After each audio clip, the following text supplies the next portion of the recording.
নমস্কার, রিনাস কিচেন থেকে সকলকে জানাই সাদর আমন্ত্রণ।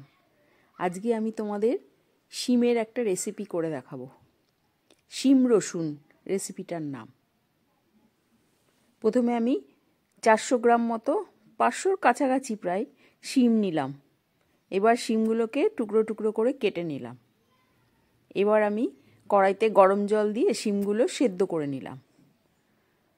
সেদ্ধ করে রেখে দিয়ে ভালো করে সেদ্ধ করতে হবে। কিছু না দিয়েই সেদ্ধ করেছি, নুন হলুদ কিছুই দিইনি, প্লেন জলে সেদ্ধ করে নিলাম। এবার আমি কড়াইতে 3 চামচ মতো সর্ষের তেল দিলাম। এবার কালো জিরে ফোড়ন দিলাম। আর আমি রসুন আর কাঁচা লঙ্কা, 4-5টা কাঁচা লঙ্কা আর প্রায় একটা গোটা রসুন, অনেকটাই রসুন লাগবে, ওটাকে আমি থেতো করে নিয়েছিলাম, মানে ছেঁচে নেওয়া যাকে বলে, মানে চিড়ে দেওয়া না, একটু ছেঁচে নেওয়া। এবার রসুনটা যখন ভালো ভাজা গন্ধ বেরিয়ে যাবে তখন আমি একটা বড় সাইজের পেঁয়াজ কুচি কুচি করে কেটে দিয়ে দিলাম। এবার ভালো করে ভাজতে হবে।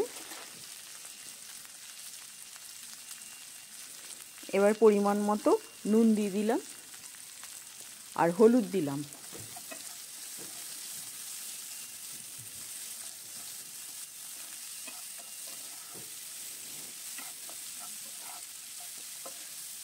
এবার এটা এত ভালো করে ভাজতে হবে যাতে সুন্দর গন্ধ বেরোবে।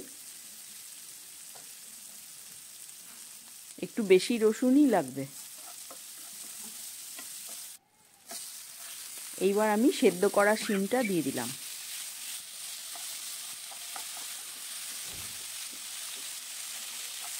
এবার এটাকে ভর্তার মতো করে দিতে হবে। শিমগুলো ভালো করে না গললে কিন্তু এটাকে ভর্তার মতো বানানো যাবে না। এবার আমি একটু অল্প চিনি দিলাম ব্যালেন্স করার জন্য। চিনি না দিলে, অনেকে চিনি ছাড়াও দিতে পারে, কিন্তু চিনি দিলে একটু ভালো লাগে। যদি আমার এই রেসিপিটা তোমাদের ভালো লাগে তাহলে লাইক করো, কমেন্টস করো, শেয়ার করো, আর আমার চ্যানেলটাকে সাবস্ক্রাইব করো, আর বেল বাটনটা ক্লিক করে দিও। আর আমি সর্ষে বেটে রেখেছিলাম 2 চামচ মতো, সেই সর্ষে বাটাটা দিয়ে দিলাম।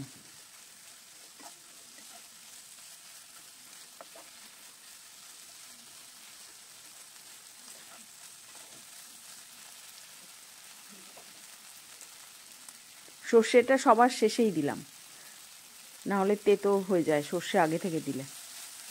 এবার ধনেপাতা ছড়িয়ে দিলাম।